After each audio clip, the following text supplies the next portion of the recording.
یہاں تک فرمایا کرتے ما زالت التقوى بالمتقین حتى تركوا كثيرا من الحلال مخافة الحرام. تقوی کا کلائمیکس یہ ہے کہ جن کو تقوی کی لذت سے آشنائی ہو جاتی ہے، وہ متقین جن کے انگ انگ اور رگ و ریشے میں تقوی داخل ہو جاتا ہے، وہ بعض حلال چیزوں کے بھی قریب نہیں جاتے، اس ڈر سے کہیں یہ حرام کی طرف نہ لے جائے. وہ اس طرح کی چیزوں سے بھی اپنے آپ کو بچاتے ہیں جس میں کسی قسم کا ایسا پہلو پایا جائے کہ کہیں میں بہک نہ جاؤں اور کہیں میں ڈی ٹریک نہ ہو جاؤں. کیا کمال کی ہے عمر بن عبدالعزیز رحمہ اللہ نے تقوی کا چھٹا زاویہ.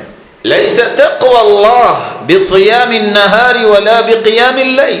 تقوی صرف روزے رکھنا اور تہجد پڑھنا نہیں ہے. تقوی یہ ہے ترک ما حرم اللہ واداء ما افترض اللہ. چھوٹا سا کام ہے، 2 چیزیں اس کی لسٹ بنا لے، یہ فرض چیزیں ہیں، یہ میرے جسم کی خوراک سے بھی زیادہ اہم ہیں، پانی پینے اور کھانا کھانے سے بھی زیادہ اہم ہیں، ان میں لیٹ فیٹ ہو سکتا ہے، اس میں لیٹ نہیں ہو سکتی. یہ حرام چیزیں ہیں، لسٹ بنا لے، اس کے قریب نہیں جانا اور سوچنا بھی نہیں ان کے بارے میں. جس کو یہ 2 قسم کی سوچیں میسر آ جائے، پلاننگ کر لے، یہ شخص اپنے دھڑکنے والے دل میں کبھی برائی کا تصور بھی نہیں کرے گا کہ وہ وہاں براجمان ہو جائے. اعوذ باللہ من الشیطان الرجیم. لن ینال اللہ لحومها ولا دماؤها ولكن يناله التقوى منكم كذلك سخرها لكم لتكبروا الله على ما هداكم وبشر المحسنين. اللہ ذوالجلال جو ہم سب کے خالق و مالک ہیں اور وہی اکیلی ذات قادر مطلق ہے، اس کا احسان عظیم ہے کہ اس نے ہمیں جہاں ایمان اور اسلام کی نعمت سے نوازا، وہاں ایمان اور اسلام کو بڑھانے کے لیے ایسے موسم رکھے جس سے ایمان کا لیول بڑھ جاتا ہے، اور ان ایام میں کیے گئے اعمال کو اللہ نے بہت بڑی فضیلت سے نواز رکھا ہے. یہ اس کا فیصلہ ہے، وہ چاہے تو کسی وقت کو فضیلت سے نوازے، کسی جگہ کو فضیلت سے نوازے، کسی عمل کو فضیلت سے نوازے، یا کسی ذات کو صاحب فضیلت بنا دے. کس قدر یہ عظمت کی بات ہے. جو دن مبارک گزرے ہیں، اللہ کے پیغمبر نے کس خوبصورتی سے اس پہلو کو واضح کیا. 55 سال اگر ہم یہاں نماز پڑھتے ہیں باجماعت، تو جتنا اجر ملتا ہے ایک نماز بیت اللہ میں پڑھنے کا اجر ان 55 سال کی نمازوں سے زیادہ ہے. یہ اس کی حکمت ہے، اسی کا ہی فیصلہ ہے کہ اللہ نے اس جگہ کو فضیلت سے نوازا. 83 سال 4 مہینے اگر کوئی عبادت کرتا ہے، اس کے مقابلے میں لیلۃ القدر کی رات جو عبادت کر لے، اللہ اسے 83 سال 4 مہینوں کی عبادت سے زیادہ اجر و ثواب سے نواز دیتے. یہ بھی اسی کا ہی فیصلہ ہوا کہ ایک رات کو اتنا عظیم بنا دیا. احد پہاڑ جتنا سونا ہو اور وہ سارے کا سارا اللہ کی راہ میں خرچ کر دے تو جتنا اجر ملے گا، ایک صحابی اگر اپنے ہاتھ کی مٹھی بھر کے جو اللہ کی راہ میں دے دے تو اس کے اجر کو احد پہاڑ جتنا سونا نہیں پہنچ سکتا. یہ تو اس کے فیصلے ہے. صحابہ کو یہ شان دے دی۔ میں اور آپ اور ہمارے جیسے لاکھوں لوگ اگر ساری زندگی بھی سجدے میں پڑے رہیں تو قیامت کے دن ترازو کے دونوں پلڑے نیکیوں سے کیسے بھریں گے؟ وہ تو پلڑے اتنے بڑے ہیں، لو وضعت السماوات والارض ومن فیہن فی کفۃ لوسعتہن، ساتوں آسمان اور ساتوں زمینیں اگر اس ترازو کے ایک پلڑے میں ڈال دی جائیں تو ایک پلڑا بھی بھرے گا نہیں، اتنا عظیم ترازو ہے۔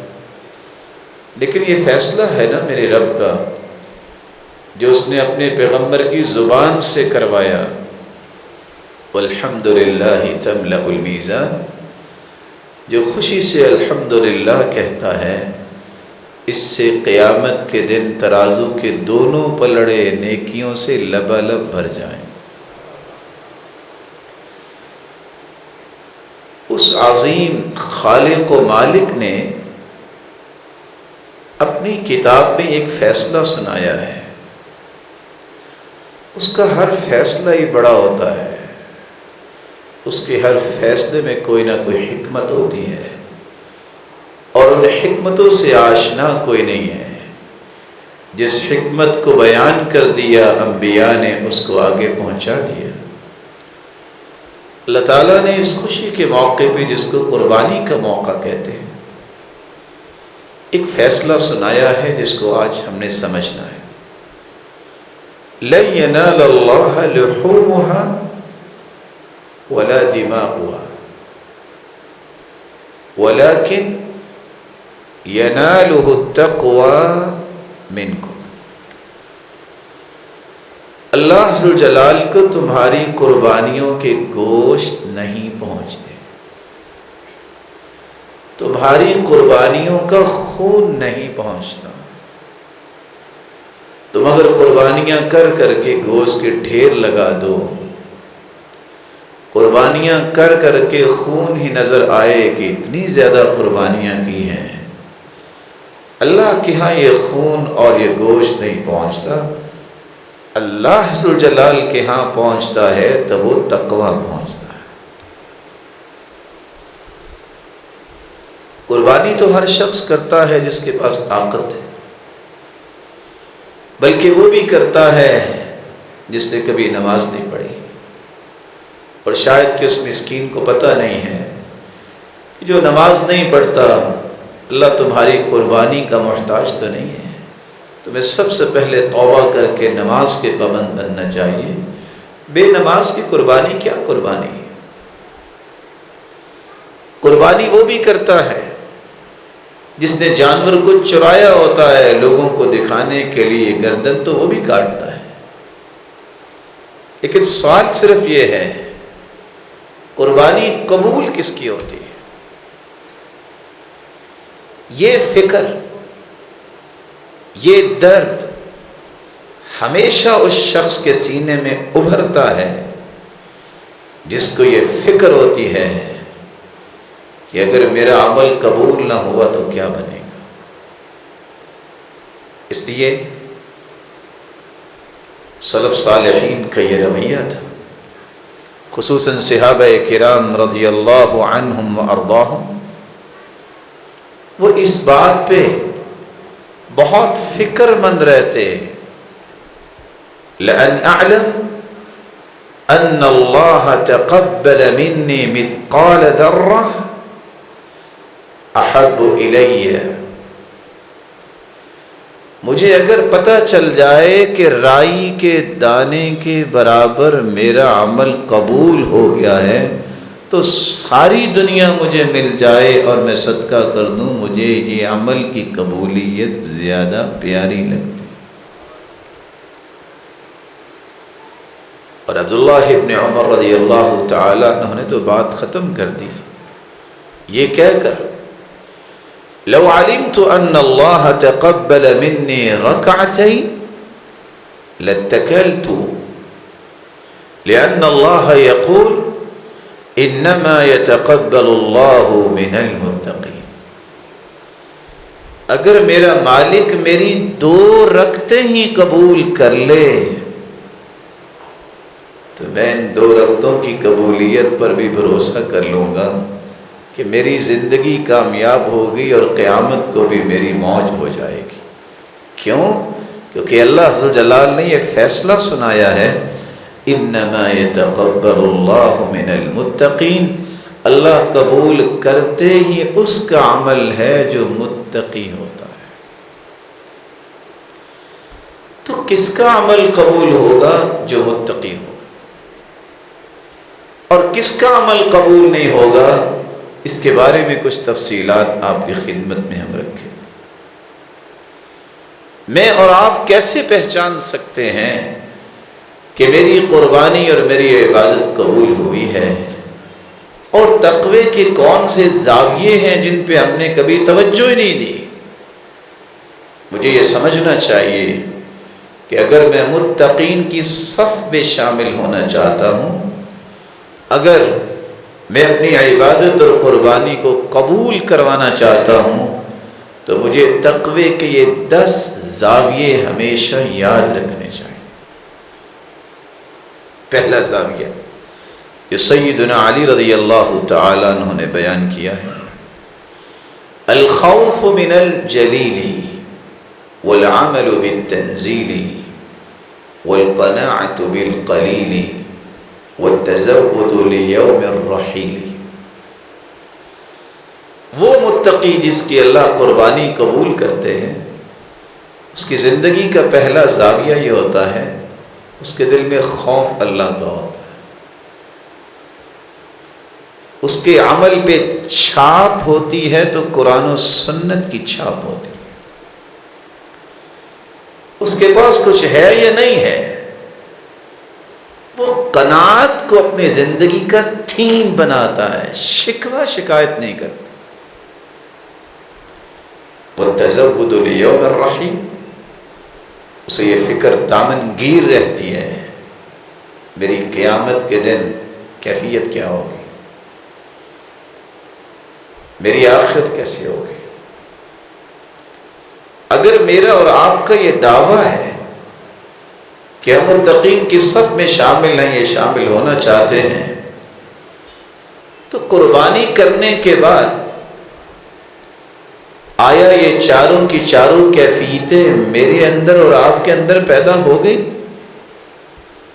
یہ مجھے اور آپ کو سوچنا ہے۔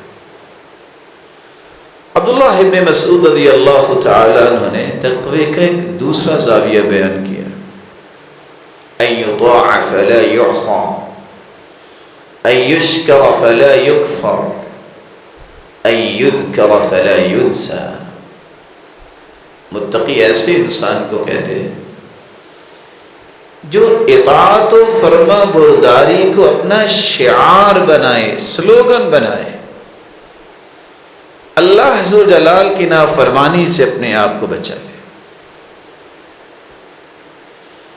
جو اللہ عز و جلال کے ذکر کو اپنا شعار بنائے، اس کو کبھی بھلائے نہیں، جو اللہ عز و جلال کی نعمتوں پر ہر وقت شکر گزاری کرتا نظر آئے، اس کی زبان بھی بولے الحمدللہ الذی بنعمتہ تتم الصالحات، اور اس کا جسم بھی اس بات کی گواہی دے، کبھی سجدے میں، کبھی رکوع میں، کبھی قیام میں، کبھی ہاتھ اٹھے ہوئے ہیں، کبھی آنکھوں سے آنسوں کی رمجم جاری ہے، یہ وہ شکر گزار ہے جس کو متقی کہتے ہیں۔ آیا یہ تینوں وصف میرے اور آپ کے اندر آ گئے؟ متقی بننے کے تیسرا زاویہ طلق ابن حبیب نے بھی بیان کیا ہے، التقوى عمل بطاعة اللہ رجاء رحمة اللہ على نور من اللہ، والتقوى ترک معصیة اللہ مخافة اللہ علی نور من اللہ، متقی وہ ہوتا ہے جو اللہ کی اطاعت اس امید سے کرتا ہے کہ میں اللہ کی رحمت کا مستحق بن جاؤں، کیونکہ رحمت کے بغیر کسی نے جنت نہیں جانا۔ ساری زندگی سجدے میں پڑا رہے، عمل کی وجہ سے کوئی جنت نہیں جائے گا۔ لَيَدْخُلَ أَحَدُكُمُ الْجَنَّةَ بِعَمَلِ، کوئی شخص عمل کی وجہ سے جنت نہیں جائے گا۔ صحابی نے سوال کیا وَلَا أَنْتَ يَا رَسُولَ اللَّهِ، اللہ کے پیارے پیغمبر آپ بھی؟ قَالَ وَلَا أَنَا إِلَّا أَن يَتَغَمَّدَنِ اللَّهُ بِرَحْمَتِهِ، میں بھی اپنے اعمال کی وجہ سے نہیں، اللہ کی رحمت کی وجہ سے جنت جاؤں۔ اس نظریے سے اللہ کی اطاعت کی جائے کہ میں اللہ کی رحمت کا مستحق بن جاؤں، اور یہ اطاعت من مرضی کی نہیں، اپنی پسند ناپسند کے مطابق نہیں، یہ اطاعت علی نور من اللہ، اللہ نے جو روشنی اور نور قرآن مجید اتارا ہے اس کے تناظر میں اطاعت ہو۔ اطاعت کہلاتی ہی وہ ہے جس پہ قرآن و سنت کی چھاپ ہو۔ جو عمل قرآن و سنت کے مطابق نہیں، وہ کیا بھی جائے تو اطاعت شمار ہی نہیں ہوتی، وہ تو مردود عمل ہے۔ من عمل عملا ليس عليه امرنا فهو رد، ای مردود۔ جو رسول اکرم صلی اللہ علیہ وسلم کے لائے ہوئے دین کی روشنی میں عمل نہیں ہے، نبی مکرم کی سنت کے مطابق نہیں، وہ تو عمل مردود ہے۔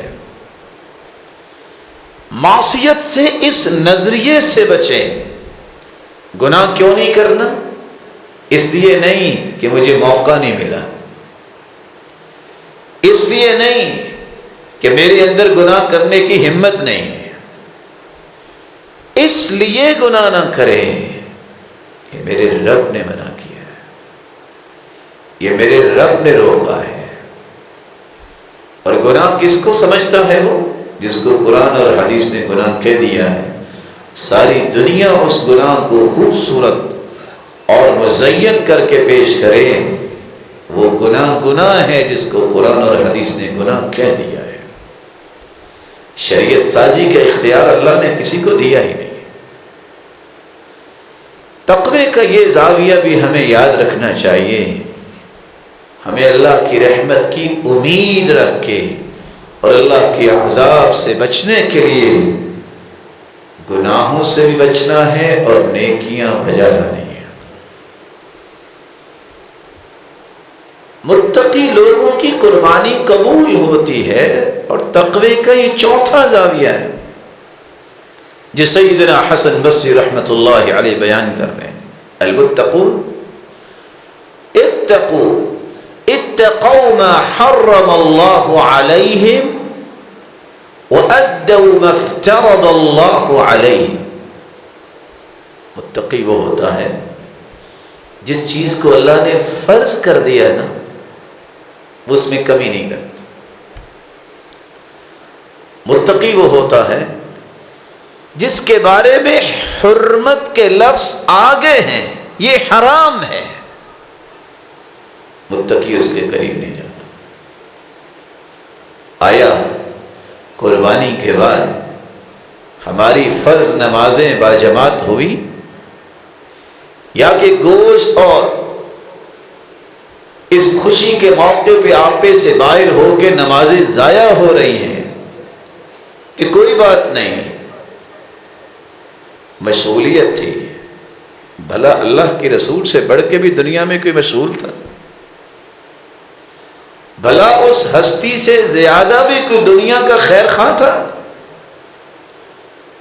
آئیے آج کے اس مبارک دن میں اس بات کا بھی عہد کریں کہ اگر ہم اپنا کوئی عمل قبول کروانا چاہتے ہیں تو اس کی بنیاد تقوی ہے، اور متقی جو ہے وہ فرائض میں کمی نہیں کرتا، اس میں سستی نہیں کرتا، فرض ہے، فرض ہے، سب کام یہاں رہ جائیں گے۔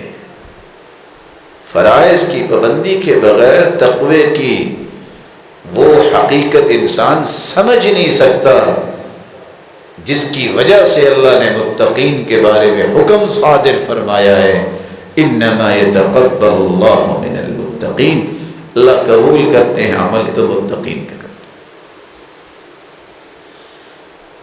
سیدنا حسن بصری رحمۃ اللہ علیہ یہاں تک فرمایا کرتے ما زالت التقوى بالمتقین حتى تركوا كثيرا من الحلال مخافة الحرام۔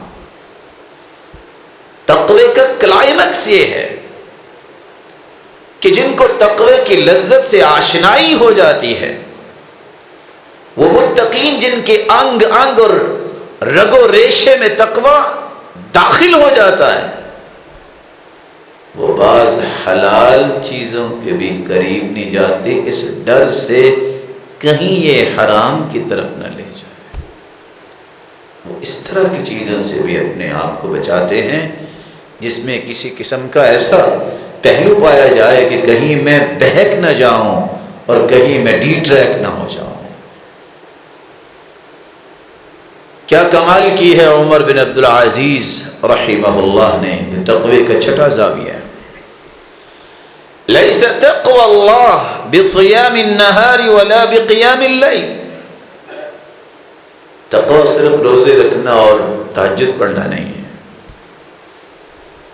تقوی یہ ہے ترک ما حرم اللہ واداء ما افترض اللہ۔ چھوٹا سا کام ہے، دو چیزیں اس کی لسٹ بنا لے، یہ فرض چیزیں ہیں، یہ میرے جسم کی خوراک سے بھی زیادہ اہم ہیں، پانی پینے اور کھانا کھانے سے بھی زیادہ اہم ہیں، ان میں لیٹ فیٹ ہو سکتا ہے، اس میں لیٹ نہیں ہو سکتی۔ یہ حرام چیزیں ہیں، لسٹ بنا لیں، اس کے قریب نہیں جانا اور سوچنا بھی نہیں ان کے بارے میں۔ جس کو یہ دو قسم کی سوچیں میسر آ جائیں، پلاننگ کر لے، یہ شخص اپنے دھڑکنے والے دل میں کبھی برائی کا تصور بھی نہیں کرے گا کہ وہ وہاں براجمان ہو جائے۔ یہ وہ ہستیاں تھیں جنہوں نے تقوی کے حقائق کو سمجھا اور اپنے آپ کو اس مشن کے لیے تیار کیا۔ ابو عبداللہ تونسی نے ایک ساتواں زاویہ بھی بیان کیا ہے، امتثال المأمورات واجتناب المنہیات۔ لسٹ بناتے ہیں لوگ کہ میرا یہ سامان ہے گھر کا، آفیسز میں ٹیگ لگاتے ہیں یہ ہمارے ایسٹس ہیں۔ کبھی کسی نے اس بات کی لسٹ بنائی کہ امر اللہ امر رسول اللہ، اللہ اور اس کے رسول کے اوامر کی لسٹ بنائی ہو، یہ حکم ہے، اس کے سامنے صرف گردن جھکانا ہے، ڈیبیٹ نہیں، من مرضی نہیں، حکم اللہ کا ہے، بس گردن جھکانی، جو حکم ہے اس کو بجا لانا ہے، جو کہہ دیا اس کو ماننا ہے۔ کبھی اس کی بھی لسٹ بنانی چاہیے۔ وَتَرْكُ الْمَنْهِيَاتِ، یہ تو ڈاکٹر بھی لکھ کے دیتا ہے یہ نہیں کھانا، حلال چیزوں پہ نشانی لگاتا ہے، اور کس لیے؟ اس وقتی صحت کے لیے جو ایک نہ ایک دن موت آ کے صحت ہو یا بیماری ہو، دونوں کو ختم کر دے۔ حلال چیزوں پہ نشانی اگر ڈاکٹر لگاتا، ماننا چاہیے ڈاکٹر کی بات۔ اللہ تعالیٰ ڈاکٹرز کو سلامت رکھے، آخرت کے تجربات ہیں۔ کیا ایک مسلمان کے بارے میں اور آپ یہ کہیں کہ اللہ ان کو سلامت رکھے اور ان کے تجربات ہیں، تو میرا اور آپ کا ضمیر اس بارے میں گواہی نہیں دینی چاہیے یہ اللہ کے رسول نے منع کر دیا ہے، یہ میرے خالق نے منع کر دیا۔ ایک لسٹ اس کی بھی بنائیے، نہا رسول اللہ صلی اللہ علیہ وسلم، اس چیز سے بھی اللہ کے رسول نے منع کیا، اس چیز سے بھی منع کیا، اس چیز سے بھی منع کیا۔ کبھی اس طرح کی لسٹ بنا کے بھی گھر میں رکھنی چاہیے، شاید کہ یہ چھوٹی سی لسٹ سے ہی میری اور آپ کی نسل جو ہے وہ اللہ ذوالجلال کے محبوب لوگوں کی سب میں جا کھڑی ہو۔ تقوی کا ایک 8واں زاویہ بھی ہے۔ امام احمد بن حنبل کہا کرتے تھے التقوی ہی ترک ما تہوی لما تخشى۔ 101 خواہشیں ہر روز انسان کے دل میں پنپتی ہیں، جنم لیتی ہیں، ابھرتی ہیں۔ جب تک خواہشات کو بندہ نہیں توڑتا، اس ڈر سے کہ یہ خواہشات کہیں غالب آ کے اللہ اور اس کے رسول کی نافرمانی کی طرف نہ لے جائیں، اس وقت تک بندہ متقی نہیں بنتا۔ میری خواہش اور تمنا یہ بن جائے میں نے فلاں کو دکھ دینا ہے، تقویٰ کہاں گیا؟ میری خواہش اور تمنا یہ بن جائے میں نے یہ بات نہیں ماننی، کیوں نہیں ماننی؟ بس میرا من چاہتا ہے، تقویٰ کہاں گیا؟ میری یہ خواہش اور تمنا بن جائے کہ بھئی ٹھیک ہے قرآن کی بات حدیث کی، پر میں نے نہیں کرنی، نعوذ باللہ من ذالک، تو تقویٰ کہاں گیا؟ یہ تو سراسر اللہ اور اس کے رسول کی بغاوت بن جائے۔ عمر بن عبدالعزیز رحمۃ اللہ علیہ کہتے ہیں زندگی میں کبھی میری خواہش نہیں بنی، ایک خواہش پیدا ہوئی، میں نے کہا میں نے اس کو بھی توڑ کے چھوڑنا ہے۔ ہوا کیا؟ فاطمہ جو ان کی بیوی تھی، بنت الخلیفہ والخلیفۃ جدها اخت الخلائف والخلیفۃ زوجها، یہ عبد الملک بن مروان کی بیٹی فاطمہ، باپ بھی خلیفہ، مروان بن حکم دادا بھی خلیفہ، اخت الخلائف 3 بھائی بھی خلیفہ، والخلیفۃ زوجها، اور خامن جو ہے عمر بن عبدالعزیز وہ بھی خلیفہ۔ باپ نے اپنی بیٹی کو ایک ہیرا دیا تھا۔ عمر بن عبدالعزیز نے جب خلافت سنبھالی تو 2 باتیں پیش کی کہ فاطمہ اگر میرے ساتھ رہنا ہے تو یہ ہیرا جو ہے یہ بیت المال میں جمع کروا دو،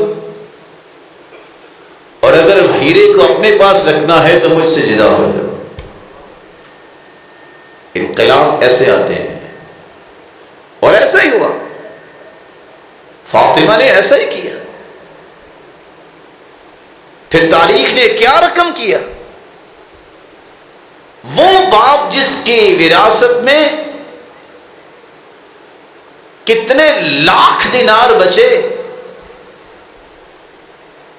بیٹوں کو 1 لاکھ دینار ملا۔ عمر بن عبدالعزیز سے پہلے جو خلیفہ تھے 1 لاکھ دینار ملا، اور عمر بن عبدالعزیز کی وراثت میں ہر بیٹے کو 1 دینار ملا۔ ایک راوی کہتا ہے دوسرے سے کوئی نصیحت کرو، کہتے ہیں نصیحت جو سنی ہے وہ کروں کہ جو دیکھی ہے وہ کروں؟ کہا جو دیکھی ہے وہ کرو۔ کہا دیکھو ان کی اولاد 11 بیٹے تھے اور سب کو لاکھ دینار ملا، لیکن میں نے 11 کے 11 کو دیکھا ہے وہ مانگتے پھر رہے تھے، لوگوں کے سامنے ہاتھ پھیلا رہے تھے۔ اور عمر بن عبدالعزیز کے بھی بیٹے تھے، ان کو 1 دینار ملا۔ میری ان آنکھوں نے دیکھا ہے کہ وہ 100 گھوڑے اللہ کی راہ میں پیش کرتے نظر آ رہے تھے۔ عمر بن عبدالعزیز کہتے ہیں خواہش پیدا ہوئی کہ فاطمہ کی جو لونڈی ہے یہ لونڈی کہیں مجھے مل جائے۔ اتفاق سے وہ خوبصورت ہے، اب بیوی سے لونڈی مانگ رہے، کوئی ایسی بات بھی نہیں۔ بیوی کو یہ خیال آیا کہ کہیں لونڈی میں دے بیٹھوں تو کہیں میرے ساتھ جو محبت ہے اس میں کوئی فرق نہ آ جائے۔ عمر بن عبدالعزیز رحمہ اللہ رحمۃ واسعہ، لیکن فاطمہ بھی تو ان کے ساتھ ہی رہتی تھی نا، سوچتی ہے کہ میری خامد نے مجھے کہہ دیا ہے تو میں بھی تو اللہ کو راضی کرنا چاہتی ہوں۔ وہ لونڈی اسے ہبہ کر دی۔ جو ہی لونڈی ہبہ کی، انہوں نے بلایا اور کہا کہ جاؤ تم آزاد ہو۔ کہا یہ کیا؟ نہ میرے کام میں رہی نہ آپ کے کام میں۔ کہا ایک ہی تو خواہش پیدا ہوئی تھی، تو میں نے اللہ سے وعدہ کیا تھا یہ خواہش بھی اللہ تیری رضا کے لیے توڑنی ہے، میں نے اس کو آزاد کر دیا، لونڈی رہنے نہیں دیا۔ متقی لوگ جب تک اپنی خواہشوں کو توڑتے نہیں ہیں وہ تقوی کی کلائمیکس پہ نہیں پہنچتے۔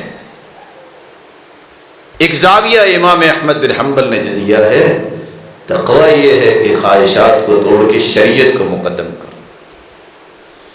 امام نووی رحمۃ اللہ علیہ اسی زاویے کے کچھ اور پہلو پیش کرتے ہیں۔ التقوی کلمۃ جامعہ لفعل الواجبات وترک المنہیات، مجھ پہ یہ واجب ہے تو مجھے واجبات کی ہر وقت پابندی کرنی ہے، ان پہ نظر رکھنی ہے کہ چھوٹ نہ جائے۔ جو ممنوع کام ہے ان کے قریب نہ جانا، کہیں میں قریب چلا نہ جاؤں، اس بات میں پہرا دینا، یہ تقوی ہے۔ علماء نے ایک 10واں زاویہ بھی پیش کیا ہے، اللہ یراک حیث نہاک وَأَلَّا يَفْتَقِدَكَ حَيْثُ أَمَرَكَ، اللہ نے جن جگہوں پہ جانے سے منع کیا ہے زندگی کی آخری سانس، تم کو وہاں نہیں جانا چاہیے کہ تمہارا رب دیکھ رہا ہو، چلا گیا ہے۔ اور جہاں حکم ہے آنے کا، مسجدیں، اللہ کے گھر، نیکی کے کام، ان جگہوں سے کبھی غائب نہیں ہونا۔ اللہ دیکھ رہا ہے کہ میرا بندہ موجود ہے۔ اللہ عز و جلال یہ تقوی ہر ایک کو نصیب فرما دے۔ رسول اکرم صلی اللہ علیہ وآلہ وسلم نے اس لیے صحابہ کرام کو یہ باتیں سمجھائیں قرآن کی روشنی میں کہ جب تک تقوی نہیں ہے اس وقت تک قبولیت کی وہ خواب شرمندہ تعبیر نہیں ہوتی جس کے لیے ہر شخص تڑپتا رہتا ہے۔ تقوی کے بنیادی طور پہ 3 مراتب ہیں، آپ گریجولی چلیں، اپنے آپ کو اس بلندی تک پہنچائیں جو مقصود شریعت ہے، مطلوب شریعت ہے۔ پہلا سٹیپ امام ابن القیم رحمۃ اللہ علیہ فرماتے ہیں، حمیۃ القلب والجوارح عن الآثام والمحرمات۔ اگر آپ سمجھتے ہیں کہ میں اتنا مضبوط نہیں ہوں اور مجھے مضبوط ہونا ہے اور متقین کی صف میں کھڑا ہونا ہے، آپ پہلا سٹیپ یہ لیجئے، دل اور جسم۔ اس دل میں حرام چیزوں کی تمنا اور گناہ کے جذبات کو جھٹک دیجئے اور جسم کو حرام اور گناہ سے بچا لیجئے۔ یہ پہلا اور مضبوط جو ہے یہ سٹیپ ہوگا جو آپ کو باقی سیڑھیاں چڑھنے میں آسانی کرے۔ یہ پہلا درجہ ہے۔ اور دوسرا درجہ امام ابن القیم رحمۃ اللہ علیہ فرماتے ہیں، الحمیہ عن المکروہات۔ ایک بات تھی حرام کا دائرہ جس پہ عذاب ہے، سزا ہے، آپ اس دائرے کو کلوز کر چکے۔ نیکسٹ فیز یہ آئے گا کہ یہ چیزیں مکروہ ہیں، ناپسندیدہ ہیں شریعت میں، آپ اس پہ چھری چلائے اور قربانی کر چکے ہیں کہ میں ناپسندیدہ چیزیں جو ہے مکروہات ہیں شریعت میں ان کے بھی قریب نہیں جاؤں۔ تھرڈ سٹیپ یہ ہے، جب آپ نے حرام کو کنٹرول کر لیا، مکروہات پہ اپنا ضبط قائم کر لیا،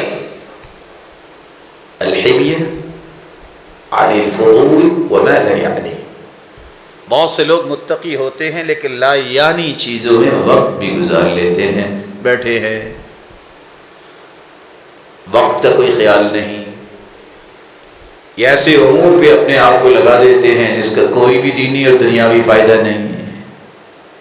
یہ تقوی کا آخری درجہ ہے کہ جو انسان حرمت کے دائرے کو کلوز کرنے کے بعد، مکروہات کو سٹاپل کرنے کے بعد جب اس درجے پہ آتا ہے کہ میں نے فضول چیزوں کے بھی قریب نہیں جانا، لا یعنی گفتگو، لا یعنی کام، لا یعنی معاملات اور مشغولیات کو ٹوٹلی ترک کر دینا ہے، یہ ایسا پاکیزہ انسان ہے، پھر اس کا عمل اللہ ذوالجلال پھر قبول بھی کرتے ہیں، اور اس کے لیے اپنے فرشتوں کے سامنے اللہ ذوالجلال فخر بھی کرتے ہیں۔ اس لیے امام ابن القیم رحمۃ اللہ علیہ کہا کرتے تھے قبولیت کے 3 درجے ہیں۔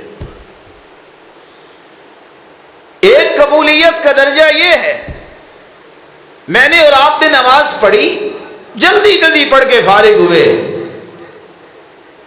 بس عذاب سے بچ گئے، نظر تو آئے کہ رکوع سجدہ ہو رہا ہے، لیکن کم از کم عذاب سے بچ گئے۔ فرض کی ادائیگی کی کیفیت یہ۔ قبولیت کا دوسرا درجہ یہ ہے کہ اللہ نے عذاب سے بھی بچایا اور فرض بھی ادا ہو گیا، اس نماز کو بہتر بنا لیا۔ اور اصل قبولیت کا درجہ یہ ہے کہ جو فرض آپ ادا کر رہے ہیں وہ ادا بھی ہو گیا، عذاب سے بھی بچ گئے، اور اس دن سے اللہ کھربوں فرشتوں کے سامنے تمہاری تعریفیں شروع کر دیتے ہیں۔ یہ قبولیت کا سب سے اعلیٰ درجہ ہے۔ اللہ یہ درجہ ہر ایک کو نصیب فرما دے۔ رسول اللہ صلی اللہ علیہ وآلہ وسلم پر قرآن نازل ہوا۔ آپ ذرا غور کیجئے کہ کتنی بڑی اور مہم بات ہے کہ اللہ عز و جلال نے رفتہ رفتہ ایک ایک زاویے کو کور کیا ہے تو تقوی کے ذریعے۔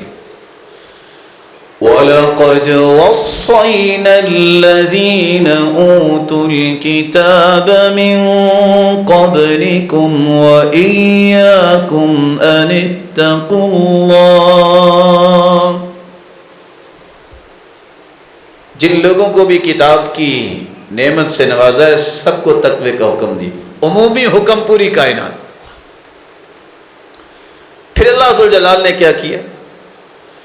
یا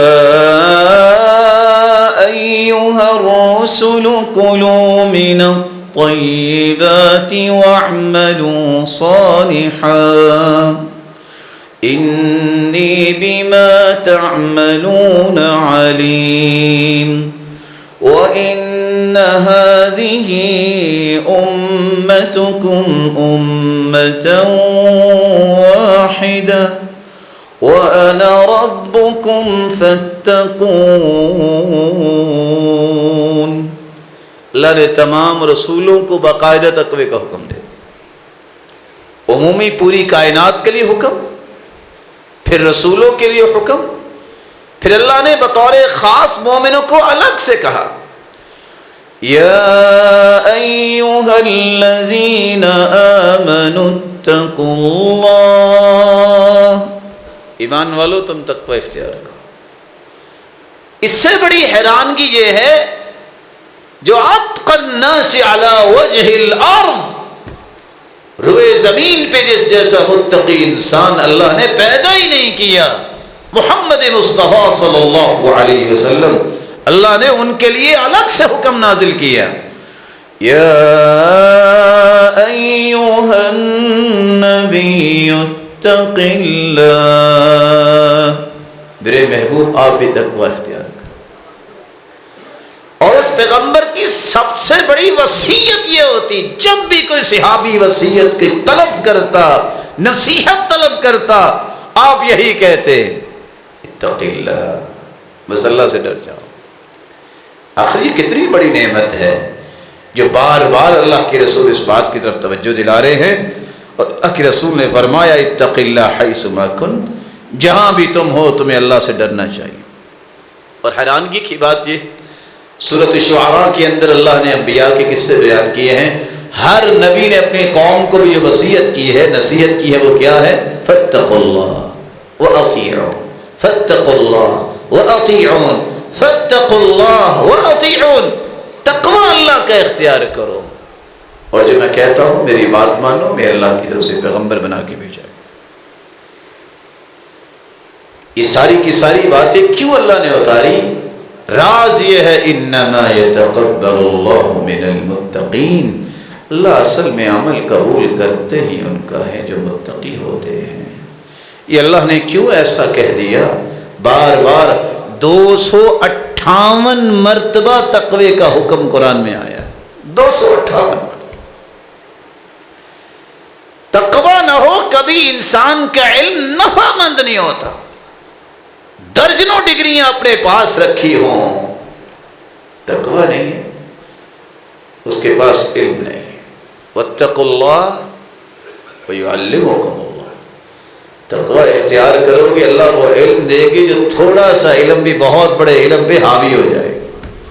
ایسا بابرکت علم ہوگا، کوئی بڑی ڈگری بھی نہیں ہے، لیکن تقویٰ ہے.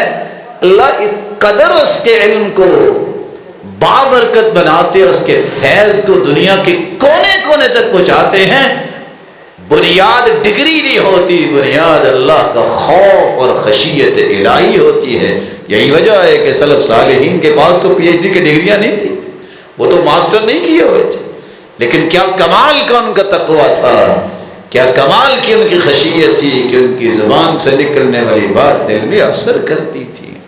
اور کتنے لوگوں کے ساتھ زندگی میں ایک ملاقات ان کی ہوئی اور پوری زندگی تبدیل ہو گئی. سبب کیا ہے؟ تقوی کی ایک پاور ہے، ایک قوت ہے. زبان سے نکلنے والی بات پھر انسان کے دل پہ اثر کرتی ہے. اللہ عز و جلال نے اسی لیے اس کو حق و باطل کے درمیان حد فاصل قرار دے دی. قرآن کہتا ہے یا ایھا الذین آمنوا ان تتقوا اللہ یجعل لکم فرقانا ویکفر عنکم سیئاتکم. تم تقوی اختیار کرو گے، تمہارے اندر ایک صلاحیت پیدا ہوگی جو خریدنے سے، پیسہ لگانے سے نہیں ہو سکتی پیدا. وہ صلاحیت کیا ہے؟ حق و باطل میں تمیز کرنے کی صلاحیت آئے گی. آپ کو اللہ وہ درک عطا کریں گے، وہ فکر اور سوچ وہ آپ کے اندر پیدا ہوگی. یہ حق ہے، یہ باطل ہے. یہ پیمانہ ملتا ہے تو ملتا ہی اس کو ہے جس کے اندر تقویٰ ہوتا ہے. وگرنہ پڑھے لکھے بھی جھوٹ بول رہے ہیں، پڑھے لکھے بھی فراڈ کر رہے ہیں. پیمانے کہاں؟ وہ پیمانے ٹوٹ جاتے ہیں جب تقویٰ نہیں ہوتا. اس لیے حسن بصری نے کہا تھا، جب کہا کسی نے کہ بتائیے علم کس کو کہتے ہیں، کہا العلم هو خشیت اللہ. علم جو ہے وہ کتابیں جمع کرنے اور پڑھنے کی وجہ سے نہیں ملتا، علم تو اللہ کی خشیت کا نام ہے. اور یہی وہ راز تھا جو صحابہ کرام کے پاس تھا، جس راز کے ذریعے اللہ نے ان کو اتنی بلندیوں سے نوازا. اور سچ کہا امام شافعی نے، علیک بتقوی اللہ ان کنت غافلا یأتیک بالارزاق من حیث لا تدری فكيف تخاف الفقر والله رازق فقد رزق الطير والحوت في البحر ومن ظن أن الرزق يأتي بقوة ما أكل العصفور شيئا مع النسر تزول عن الدنيا فإنك لا تدري إذا جن عليك الليل هل تعيش إلى الفجر فكم من صحيح مات من غير علة وكم من سقيم عاش حينا من الدهر وكم من فتى أمسى وأصبح ضاحكا وأكفانه في الغيب تنسج وهو لا يدري فمن عاش ألفا وألفين فلا بد من يوم يسير إلى القبر. علیک بتقوی اللہ ان کنت غافلا. اے غفلت میں پڑے انسان، اب بھی وقت ہے کہ تم تقوی اختیار کر لو. کیا ہوگا؟ رزق تمہیں وہاں سے اللہ عطا کریں گے جہاں تمہاری سوچ پہنچ ہی نہیں سکتی. اور یاد رکھنا، تم فقیری کا ڈر اپنے دل میں کیوں سمو لیتے ہو؟ اللہ تو رزق دینے والا ہے. اور یاد تمہیں ہونا چاہیے کہ اللہ تو سمندروں کی تہ میں مچھلیوں کو بھی رزق دیتا ہے، ہواؤں اور فضاؤں میں تیرتے پرندوں کو بھی رزق دیتا ہے. اور جس شخص کا یہ گمان ہے کہ جس کے پاس طاقت ہو، سکلز ہوں، ایکسپرٹیز ہوں، یا اس کے پاس مینرز ہیں، ایتھکس ہیں، ہیبز ہیں، تب اسے رزق مل رہا ہے، یہ غلط سوچتا ہے. اگر قوت کے ساتھ رزق ملتا تو چڑیا کو تو کچھ نہ ملتا. اگر انگلیاں ہی ہاتھ جو ہے کماتی تو جن کے ہاتھ کٹے ہیں وہ تو بھوکے مر جاتے. ایسا نہیں ہوتا. امام شافعی فرماتے ہیں تم دنیا کو چھوڑ کے چلے جاؤ گے ایک نہ ایک دن، اور تمہیں کچھ پتا نہیں.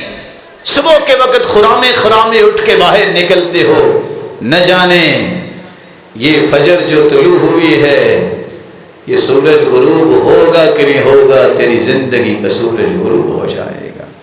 اور اس لیے امام شافعی کہا کرتے تھے کتنے لوگ صحت مند بغیر بیماری کے ہی مر جاتے ہیں، اور کتنے بیمار جو ہیں وہ کتنے سال چارپائی پہ پڑے رہتے ہیں۔ مت سمجھو کہ بیماری موت ہے، یہ اللہ ذوالجلال کا فیصلہ ہے۔ اس کے ذریعے تمہارے گناہ بھی معاف ہوتے ہیں، درجے بھی بلند ہوتے ہیں، اور بسا اوقات اپنے ہاتھوں کی کمائی بھی ہوتی ہے۔ اور کتنے لوگ صبح اور شام مسکرا رہے ہوتے ہیں اور ان کو کچھ پتہ نہیں ہوتا کہ ان کا کفن جو ہے وہ بنا جا چکا ہے، بس درزی کے ہاتھ میں آنے والا ہے کہ وہ اس کو ٹھیک کر کے آپ تک پہنچائے گا اور تمہیں قبر میں ڈال دیا جائے۔ اور یہ یقین ہونا چاہیے، وہ 1000 سال یا 2000 کی نیت کر بیٹھا ہے کہ میں نے تو 1000 سال زندہ رہنا ہے، پھر کہاں جائے گا؟ پھر بھی تو قبر میں جانا ہے۔ پھر اس قبر کی تیاری کرنے کے لیے تقوی سے بڑھ کے کوئی نعمت نہیں ہے۔ اللہ ہم سب کو متقی بنائے اور سب کی قربانیاں اور عبادتوں کو قبول فرمائے۔ وآخر دعوانا الحمد للہ۔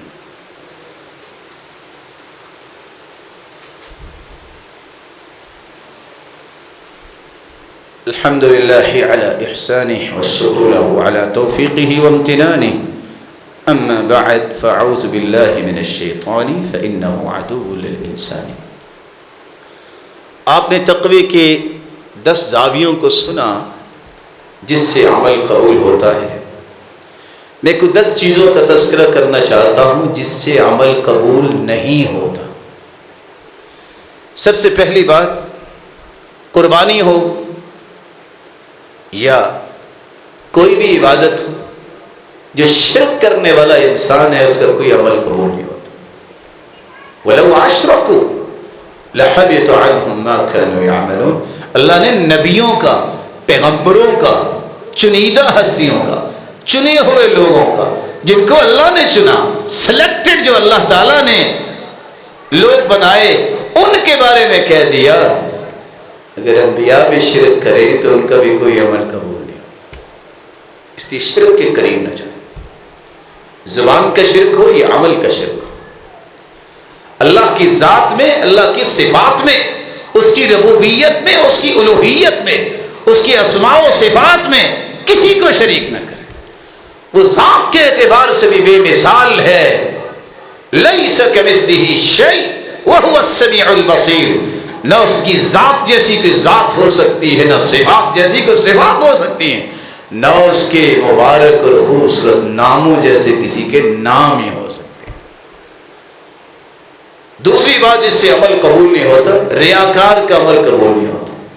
آپ نے 10 لاکھ کی قربانی بھی لی ہے، مقصود یہ ہے پتہ چل جائے کہ فیصل آباد کو کہ یہ شخص نے قربانی کی ہے، اگر ریاکاری مقصود ہے، یاد رکھنا عمل قبول نہیں ہوتا۔ رسول اکرم صلی اللہ علیہ وسلم نے کتنی بڑی بات کہہ دی جب صحابی نے پوچھا کیا خیال ہے ایک بندہ جہاد کرتا ہے، جہاد عظیم کام، ذروۃ سلامی، اسلام کی کوہان، یہ جنت کا دروازہ، اتنا بڑا کام کرنے والا بھی اگر میدان میں اترتا ہے، نیت یہ ہے شہید ہو جاؤں اور ساتھ نیت یہ بھی ہے کہ شہرت بھی ہو جائے، اللہ کے رسول اس کو کیا ملے گا؟ اللہ کے رسول نے جو سینٹینسز استعمال کیے ہیں، فرمایا لا شیء لہ، شیء نکرہ ہے اور نفی کے سیاق میں آ رہا ہے، والنکرۃ تدل علی العموم، تم کہتے ہو کچھ ملے گا، اسے کچھ بھی نصیب نہیں ہوگا۔ اور جو دنیا میں ریاکاری کے لیے نمازیں پڑھتے ہیں، کوئی عمل کرتے ہیں، قیامت کا دن ہوگا، اللہ ذوالجلال نور کے پردے ہٹائیں گے اپنی پنڈلی مبارک سے، یکشف ربنا تبارک و تعالی عن ساقی، ہر مومن مرد اور مومنہ عورت سجدے میں گر جائے، لیکن ریاکار سجدہ نہیں کر پائیں گے۔ کلما ذهب ان يسجد خر على قفاه، سجدہ کرنے کی تمنا بھی ہوگی، کرنا چاہیں گے، یعود ظہرہ طبقا واحدہ، کمر تخت بن جائے گی، آگے نہیں پچھلی طرف گر جائیں گے۔ اس لیے میں آپ سے ادباً دست بدستہ گزارش کروں گا، شرک اس کے قریب نہ جانا، دعا کیا کرے اللہ شرک کی ہوا بھی نہ لگے، ریاکاری سے بچے، بار بار یہ لفظ اپنی زبان پہ لائے، اللہم انی اعوذ بک ان اشرک بک شیئا وانا اعلم واستغفرک لما لا اعلم. یہ پڑھنے سے انسان کو اللہ شرک اکبر اور اصغر ریاکاری سے محفوظ فرما دیتا. سیدنا عمر کہا کرتے تھے اللہم اجعل عملی کلہ صالحا، اللہ میرا ہر عمل صالح بنا دے. وَجَعَلْهُ لِوَجْهِكَ خَالِصًا، اللہ اپنی رضا کے لیے اسے خالص کر لے. وَلَا تَجْعَلْ فِيهِ لِأَحَدٍ نَصِيبًا، اللہ کسی کا حصہ نہ اس میں رکھنا، صرف تیرے لیے عمل. تیسرا عمل جو اللہ کے رسول کی نافرمانی ڈھٹائی سے کرتا ہے، کہتا پھر کیا، میں نہیں مانتا کسی کی بات. ایسے لوگوں کے اعمال ضائع ہو جاتے ہیں، اعمال قبول نہیں ہوتے. قرآن مجید میں اللہ جلال نے کہہ دیا ہے وَلَا تَجْهَرُوا لَهُ بِالْقَوْلِ كَجَهْرِ بَعْضِكُمْ لِبَعْضٍ أَن تَحْبَطَ أَعْمَالُكُمْ وَأَنْتُمْ لَا تَشْعُرُونَ. اللہ کے رسول زندہ تھے جب، ان کی بات اس مبارک ہستی کے سامنے اونچا بولنا جو ہے کس قدر برائی تھی پتہ ہی نہیں چلتا، عمل ضائع ہو جائیں. اب وہ ہستی تو اللہ کے پاس ہے، اس کی زبان سے نکلنے ہوئے کلمات، وہ حدیث بھی جب آ جائیں تو حدیث سننے کے بعد بھی آواز کو بلند نہیں کرنا چاہیے. صرف ایک بار یہ اللہ کے رسول کا فرمان ہے، میں مان گیا. میری عقل سمجھتی ہے یا نہیں سمجھتی، یہ میری عقل کا قصور ہو سکتا ہے. محمد مصطفیٰ سے بات اگر ثابت ہو گئی ہے تو میں اس کو مانتا ہوں، میں اسے تسلیم کرتا ہوں. ایک چوتھا کام جس سے انسان کے اعمال اکارت چلے جاتے ہیں، کبھی تقدیر کو نہ جھٹلانا. تقدیر اللہ جلال کا اندازہ ہے اور اللہ کو زیادہ علم ہے کہ کس کو کیا ملنا چاہیے اور کب ملنا چاہیے اور کیسا ملنا چاہیے، یہ اس کو پتا ہے. مجھے اور آپ کو بھی میرے اور اپنے بارے میں اتنا نہیں پتا جتنا میرے مالک کو پتا ہے، کیونکہ اس نے ہمیں پیدا کیا. حدیث کے الفاظ ہیں، 3 لوگ جو ہیں ان کا کوئی عمل قبول نہیں ہوتا. عاقل، والدین کا نافرمان، منان، احسان جتلانے والا، ومکذب بالقدر، اور تقدیر کو جھٹلانے والا. اللہ نے قیامت کے دن سوال کرنا عمل کیا ہے کہ نہیں، یہ نہیں سوال کرنا کہ تم نے تقدیر کو ڈھونڈا کہ نہیں ڈھونڈا، کیا لکھا ہے. کسی کو پتا کیا لکھا ہے؟ جب برائی کر لیتا ہے کہتا ہے تقدیر میں لکھا ہے. اگر کوئی نیکی اور اچھائی ہو جائے، کوئی انعام مل جائے، کہتا ہے دیکھا یہ میری پاورز ہیں، یہ میری تکنیک ہیں، یہ ٹیکنیکس کی وجہ سے میں نے یہ کام کیا، وہ بھی اللہ نے لکھا تھا. اور میرے بھائی وہ بھی اللہ نے تمہیں انعام دیا ہے. کسی بھول میں جا کے اپنے آپ کو خسارے میں نہ لے جاؤ. 5واں کام جس سے عمل ضائع ہو جاتا ہے، حدیث میں آتا ہے جو کسی کاہن نجومی کے پاس جاتا ہے. آج ایمان اتنے کمزور ہو گئے، لوگ اونٹ کی ہڈیاں چھپا رہے ہیں، جادو نہیں ہوتا. اور بعض لوگ کہتے ہیں کہ اونٹ کی ہڈی رکھنے سے بندہ مالدار ہو جاتا ہے. اللہ آپ سب کو سلامت رکھے. یہاں جتنے مالدار ہیں، کیا ان کے گھر میں ہڈیاں ہی پڑی ہیں تبھی مالدار ہوئے ہیں؟ وہ اللہ نے انہیں مال دیا.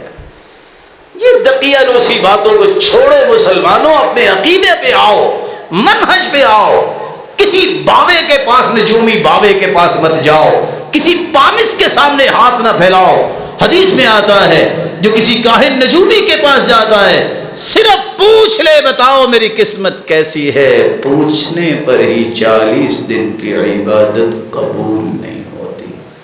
اور جو تصدیق کر دے کہ اس نے سچ کہا ہے، فقد کفر بما انزل علی محمد، اس نے تو اللہ کے رسول پہ نازل ہونے والے قرآن کا انکار کر دیا. ویسے ایک راز کی بات ہے، اگر یہ کبوتر لے کے جو فٹ پاتھ پہ بیٹھا ہے، اگر اتنا ہی یہ کرمی والا ہوتا تو یہ فٹ پاتھ پہ ہی زندگی گزارتا ہے. اس کی کچھ 8 کنال کی کوٹھی ہوتی. یہ دھکے کھا رہا ہے، ون سمنی جو ہے اس کے سامنے دھول آتی ہے اور بیٹھا ہے، اور آپ کو قسمت بتا رہا ہے. بعض لوگوں کو اللہ نے بڑی جرت دی ہوتی ہے. وہ ہمارے ایک ساتھی تھے، اتفاق سے ان کی 2 شادیاں تھیں. وہ کہتا ہے جی سر ذرا ہاتھ دیکھیے گا، میری شادی نہیں ہو رہی. اس نے کہا ابھی 5 سال انتظار کو. اس نے 1 لگائی. اس نے کہا میں نے دیکھنا یہ تھا کہ تم کرتے کیا ہو. دوسرا کہتا ہے جی میرا بھی ہاتھ دیکھیں. میں آپ کو تھپڑ ماروں گا کہ نہیں ماروں گا؟ وہ بیچارہ ڈر گیا، اگر میں نے کہہ دیا ماروں گا پھر تو اس نے مارنا ہی مارنا، اگر میں نے کہہ دیا نا کہ نہیں مارنا اس نے پھر بھی مارنا۔ کہتا جی میری روٹی کی بات ہے تو آپ جانے دے۔ اللہ سے ڈرو، اپنے ایمان کو ضائع نہ کرو۔ 5 وقت کا نمازی ہو، صبح و شام کے اذکار کا پابند ہو، اس کو کیا مسئلہ ہے کہ وہ نجومیوں کے پاس جا کے اپنا ایمان جو ہے وہ ختم کر لے؟ جو نجومیوں کے پاس جاتا ہے، اس طرح کے بنگالی بابوں کے پاس جاتا ہے، اس کے اعمال اکارت چلے جاتے ہیں۔ چھٹا عمل جس سے عمل قبول نہیں ہوتا، حرام لقمہ جب پیٹ میں جائے تو عمل قبول نہیں ہوتا۔ اللہ سب کو حلال اور وافر نصیب فرمائے کہ وہ حرام کی طرف سوچے بھی نہ۔ 7ویں بات، جو قتل کرتا ہے کسی مسلمان کو، صرف قتل نہیں کرتا، ثم اتبع بقتلی، فخر بھی کرتا ہے۔ اڑایا کہ نہیں اڑایا؟ ایسا فخر کرنے والا لم يقبل منه صرف ولا عدل، ایسے شخص کے بھی کوئی فرضی عبادت اور نفلی عبادت قبول نہیں ہوتی۔ 8واں شخص، شراب میں دھت رہنے والا، اس کا عمل بھی قبول نہیں ہے۔ الخمر ام الخبائث، یہ خباثتوں کی ماں ہے۔ مفتاح کل شر، دوسری حدیث میں ہر شرارت کی جڑ ہے، چابی ہے۔ شرابی تو ایسا ہے کہ عابد وزن، کسی بت کا جیسے پجاری ہے۔ وشارب الخمر کعابد اللات والعزى، صحیح الجامع کی روایت ہے، شرابی تو ایسا ہے یہ لات اور عزا کی عبادت کرنے والا ہے۔ رسول اکرم صلی اللہ علیہ وآلہ وسلم نے اس لیے فرمایا تھا جن 3 لوگوں میں جنت حرام ہے ان میں ایک وہ بھی ہے مدمن الخمر، جو شراب میں دھت رہتا ہے۔ اللہ ہم سب کو محفوظ فرمائے۔ جو 1 گلاس شراب پی لیتا ہے، لم تقبل له صلاة 40 صباحا، 40 دن تک اس کی نماز قبول نہیں ہوتی۔ ایک 9واں عمل بھی ہے، آپ بغیر وضو کے نماز پڑھتے ہیں، آپ کی نماز قبول نہیں ہوگی۔ خیال کیا کریں، شک آ گیا ہے فوراً وضو کریں، وضو کے بغیر نماز نہیں ہوتی۔ حدیث میں آتا ہے ایک شخص کو حکم ہوا اس کو 100 کوڑے لگائے جائے، روتا رہا، اللہ سے معافی مانگتا رہا، حکم ہوا 1 کوڑا لگائیں، 1 کوڑا اسے لگایا گیا، فامتلأ قبرہ نارا، اس کی قبر آگ سے بھر گئی۔ پوچھتا ہے علی ما جلدتمونی، کیوں مجھے مار رہے ہو؟ جواب ملا انک صلیت صلاۃ واحدا بغیر طہور، تم نے 1 نماز بغیر وضو کے پڑھی ہے۔ یہاں ذمہ داری ہے اساتذہ کی جو کہیں پڑھاتے ہیں، بچوں پہ اتنا روب نہ ڈالیں کہ اگر ان کے غسل فرض ہے اور انہوں نے وضو نہیں کیا تو بغیر وضو کے کہیں نماز نہ پڑھیں۔ والدین کبھی اللہ سے ڈر جانا چاہیے، وہ اپنی اولادوں کی بھی نگرانی کریں کہ کہیں ان کے خوف سے بغیر وضو کے نماز نہ پڑھے، ان کے اندر اللہ کا خوف آنا چاہیے۔ اللہ کے رسول صلی اللہ علیہ وآلہ وسلم نے یہ بھی فرمایا جو عورت خوشبو لگا کے مسجد آتی ہے اس کی نماز بھی قبول نہیں ہوتی۔ ایما امرأة تطیبت ثم خرجت الى المسجد لم تقبل لها صلاة حتى تغتسل، جو خوشبو لگا کے مسجد میں آتی ہے عورت جب تک غسل نہیں کر لیتی اس کی نماز ہی قبول نہیں۔ ایسا عطر لگا کے نکلے جو مردوں تک عطر کی خوشبو پہنچے، اللہ کے رسول نے تو اتنی بڑی بات کہہ دی، فرمایا یہ تو زانیہ عورت ہے۔ اور تیسری روایت کے الفاظ ہیں جس نے خوشبو لگائی ہے فلا تقربن طیبا، جو مسجد جانا چاہتی ہے وہ خوشبو کے قریب نہ جائے۔ آپ صلی اللہ علیہ وسلم نے یہ بھی فرمایا 3 لوگوں کی نماز تو قبول ہونا دور کی بات ہے، کانوں تک بھی نہیں پہنچتی۔ ایسا امام جو اپنی برائیوں کی وجہ سے لوگ کہتے ہیں اس کے پیچھے نماز نہیں پڑھنی، جھوٹ بولتا ہے، طرح طرح کی ایسی برائیاں ہیں، وہ کہتے ہیں اس کے پیچھے نماز نہیں پڑھنی۔ یہ پڑھاتا بھی ہے، اس کے کانوں کے اوپر تک نماز نہیں جاتی۔ بہت مہم کام ہے، اس لیے اس مہم کام کے اختیار کرنے والوں کو بڑی احتیاطیں برتنی پڑتی ہیں۔ اللہ تعالیٰ ان کی حفاظت فرمائے اور انہیں سلامت رکھے، یہی امت کے سروں کے تاج ہیں۔ لیکن اللہ کے رسول صلی اللہ علیہ وسلم نے ایک دوسری بات بھی کہہ دی، تو جو عورت اپنے خامن سے ناراض ہو جائے، جب تک راضی نہیں اپنے خامن کو کر لیتی، اس کی نماز بھی کانوں تک نہیں پہنچتی۔ وہ الگ بات ہے کہ وہ کہتی ہوگی کہ تم جانتے نہیں ہو میں کون ہوں، میرا باپ کتنا امیر ہے، تم جانتے نہیں ہو میں کتنی پڑھی لکھی ہوں، تیری پڑھائی تیرے پاس ہے، لیکن محمد مصطفیٰ کا دین یہ کہہ رہا ہے تم اگر اپنی پڑھائی کے باوجود خامن کو ناراض کر کے سوتی ہو، تمہاری نماز کانوں تک نہیں پہنچتی۔